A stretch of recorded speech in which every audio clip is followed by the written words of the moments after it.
over online and probably somewhere else that she hasn't told me about yet.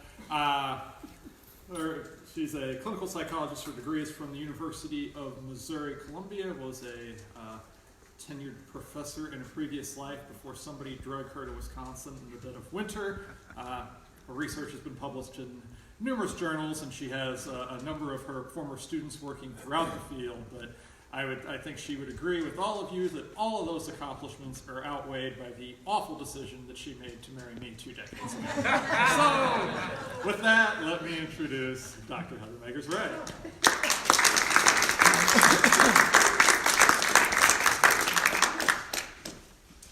You didn't even talk that nice about me at home.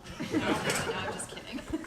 So, I am just going to try to share a couple things about mental health in the workplace. I think it's something that many people should be kind of familiar with, whether it be as a worker or as someone who helps kind of manage workers. So I want to I'm a former teacher, of course, so I always like PowerPoint and like to do visuals. So a lot of us, when we think of mental health, we're thinking of, in the workplace, we think of the big tragedies.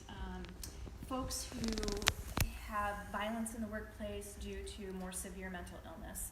And that is not what I'm going to be talking about today. Those are tragedies. They're statistically fairly rare. What's very common is everyday mental health concerns in the workplace and the way that it affects workers' ability to be productive and to kind of live the lives they want to live. Okay? So a lot of folks aren't aware that, and this is very stable research over several decades now, 1 in 5 U.S. citizens meets the criteria for a mental disorder, meaning having a medical diagnosis, every single year in the United States. So 1 in 5 adults meets the criteria. Now, very few of those folks actually get any treatment for it, so that's not a treatment-seeking population. But folks really do suffer from a number of things. And of course, anxiety-related disorders are the most prominent kind of disorders that folks suffer from. So when we think about just experiencing, though, symptoms of something that could eventually develop into a psychological disorder, a medical disorder, about 71% of people report they have at least one symptom that impairs their functioning in some way every single year. So 71% of folks have things like difficulty coping with stress or some anxiety, feeling overwhelmed and anxious. So one of the things that's really important for us as a country and as folks who are really interested in prevention and healthcare to know is that unlike most disorders or medical disorders that folks develop later in life, kind of as we age, we become more prone to develop different physical health disorders. Mental disorders actually develop when folks are younger, and so they're often living with them for a longer period of time, and they're likely to affect their workplace behaviors for a much longer period of time. So most mental health conditions develop when folks are in their 20s or 30s, and are much less likely to develop later in life, although folks later in life can also develop mental health concerns. Probably the disorder that gets the most research from the World Health Organization, from the CDC, in terms of its impact on the economy is depression. Depression worldwide is the leading cause of any kind of disability. So it's over diabetes, it's over cancer, it is over heart disease in terms of disability rates worldwide. And a lot of folks are not aware of that. So folks who meet the criteria for depression or struggle with depression have a lot of functional impairment that limits their ability to live the life that they want to live, and also to work the way that they want to work. And in fact, depression accounts for about, and there are studies yearly done, between $31 and $56 billion a year in lost productivity for workers who have depression. But, and it's doing this through interfering both people's physical ability. People get fatigued, they have difficulty with sleep, which impairs memory, cognition. They have difficulty with how quickly their pace of work, for example. So a lot of different things that folks are dealing with. Okay. But I actually also want to say mental health refers to a lot more than depression. So I'm even going to broaden this out a little bit more. Some folks who have difficulty at work are going to meet the criteria for medical diagnosis, like major depressive disorder or generalized anxiety disorder. But probably the vast majority of people are experiencing those stresses, those things, those symptoms of anxiety, of stress, of being overwhelmed that are impairing their ability to function the way that they want to in the workplace, even though they wouldn't meet the criteria for a disorder. And these are very, very important things for both us as people who work to be available or to be aware of, but also if you are in a business or you have a business, how you care for the mental health of your workers. Okay? So we pay attention to functional impairment. I'm going to give you some examples here of the kinds of things that I hear when folks come in to me. So there's performance-related concerns. I'll have folks come in or talk to them, and they'll be concerned about how they're performing on the job. They'll have complaints about inattention, forgetting to complete things, needing to use a lot of reminders to keep on track. They might complain about making mistakes, okay? Especially tasks that they do over and over again, which is concerning to them. Some folks might not feel like, with more severe difficulties, they don't want to go to work. They want to avoid work because they're stressed out from it. And of course, you're not performing well if you're not at work, okay? But there are also a lot of relational concerns that I hear about. So folks with functional impairments in being able to communicate effectively with coworkers, okay? Being able to attend a meeting or do a presentation without really extreme anxiety or feeling really nervous about that. Worrying at home, did I say something that was taken the wrong way? Did I make a mistake? Does my boss think I'm doing a good job? I don't think my boss thinks I'm doing a good job. So these kind of performance-based but also relational-based concerns can cause a lot of functional impairment for people. And a lot are things that we want to pay attention to and treat. So we often kind of call folks in this field, those of you in the medical field probably are familiar with this term as well, folks who don't meet the criteria for a disorder but certainly have concerns that impair their functioning and they might seek help for it, called the worried well. So they are experiencing some level of functional impairment, and they're worried about it, they're concerned about it, they have questions about how to treat it more effectively, but they're not meeting a medical diagnosis, okay? So we see this, and I see this a lot in my clinic for folks who are coming in for evaluation for ADHD as an adult, for example. They come in and they say, gosh, I'm just really struggling, I can't keep track of what I'm supposed to be doing, I'm forgetful, I can't get started sometimes on something, I procrastinate, or it's taking a long time, and it's just started affecting me over the past couple of years as all these other stressors in my life have increased, okay? And so they come in for evaluation, and the majority of the time, it's not ADHD. That's stress. That's what stress does to you. Stress looks like ADHD in the workplace. So we have to treat those kinds of, teach people ways to treat those kinds of stressors. So there are a lot of risk factors you should be aware of. There are workplace, things that are about the environment itself that increase risk of mental health difficulties among workers. Those are going to include things where folks don't feel that they have a lot of control over their work environment. Like there are really poor communication, they don't have a clear idea of what the expectations are for performance, so then they're worried, am I doing well, am I not doing well? There's no way to see that. When they have low just levels of support in general, inflexibility, those kinds of things. I'm certainly noticing too, in particular with younger workers, a real need for some good positive feedback in the workplace, and workplaces that don't provide a lot of positive feedback about what's going well, we see higher levels of stress in our younger workforce population.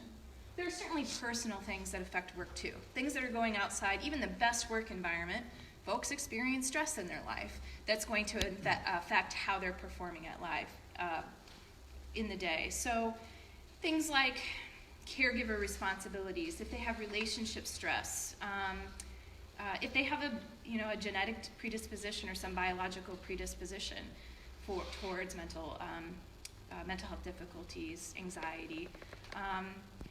I would say a big one is also personality factors. People who are big perfectionists, who have a high need to achieve, who, again, have a high need for approval, can be more vulnerable to workplace stressors.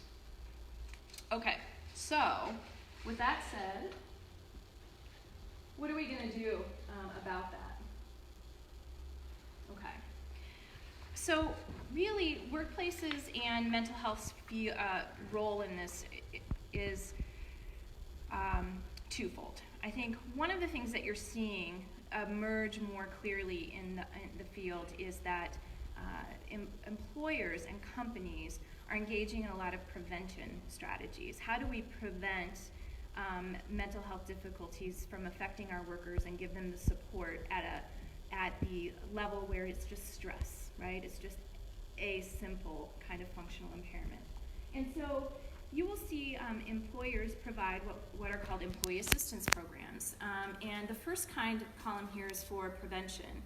So companies might, my behavioral health clinic works with 3M in this prevention kind of way, for example. So we have a clinician who goes on site, and their job isn't to do therapy. Their job is to offer screenings and say, hey, I think maybe you should follow up with somebody.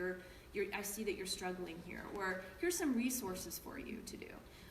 They will give workshops on how to do mindfulness practice, how to engage healthy cognitive strategies for thinking about coworkers, right? Or good communication strategies to reduce those kinds of stress.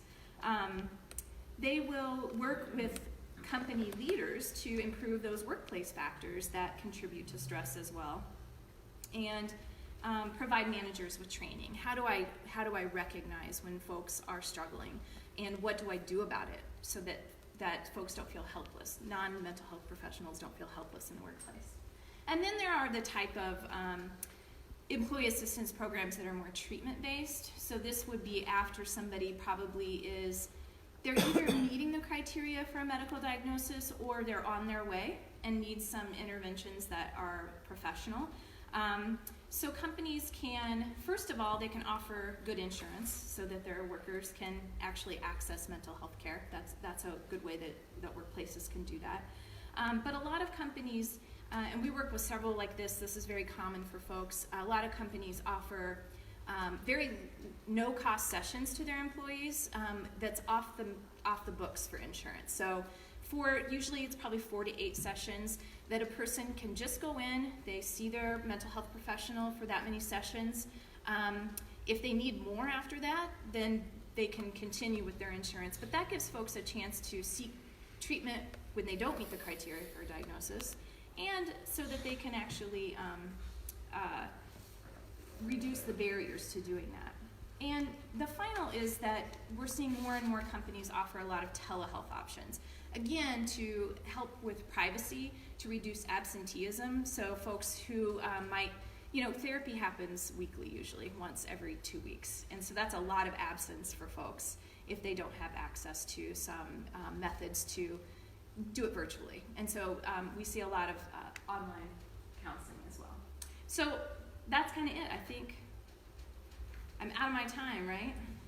More time. It's got time. I don't know. He was looking at his watch like, hurry up. So yeah, I just wanted to give a little presentation about employee health, but I'm happy to answer any questions generally or about this topic. Yeah. Heather, do you find there's a greater utilization of employee assistance programs over the years? I do see a greater utilization. I think more and more folks are being willing to use them. We see more companies offering them with greater utilization, particularly programs that allow family members also to access the employee assistance program. So when you have an employee who has a child with some needs that are unmet, that can obviously be a big distraction at work. It can cause a lot of absenteeism as well. So to provide family member access has increased usage, and it has been pretty effective. We do see that, I would say the majority of folks that we see through EAPs also are pretty well, they're well serviced by that EAP, meaning that less than, certainly much less than half that need to continue on with therapy after those sessions that they're allowed. It makes it a little bit simpler for them, less stigmatizing. Nobody needs to know, just all the company gets to know is this, they used a session, because you have to keep track of how many sessions people use, right? And that's it. Nobody has to know anything else. Mm-hmm. Are you seeing a change in acceptance of addressing mental health issues? This room is a good example. We have some people that are more mature, and then we have some young people, and I didn't say that because I'm sitting next to each other. And then we have some kids that are in high school. Mm-hmm. Do you see in your work a change or a generational acceptance of reaching out and looking at issues like this, or is there still kind of a blanketed taboo-ish feeling about addressing mental health issues? I think that, so we are still in a place where there is a lot of stigma, generally speaking. However, definitely, generationally, we're seeing more access and more willingness to be very open about that and seek help when folks need to seek help. So we are seeing change in increased access to care, or increased willingness to seek care. But I would still say that stigma piece is a struggle for a lot of folks.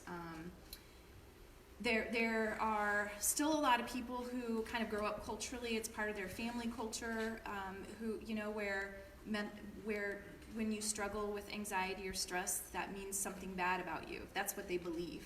So it takes a lot of changing that belief system for folks, that everybody struggles. I mean, it's just part of being human.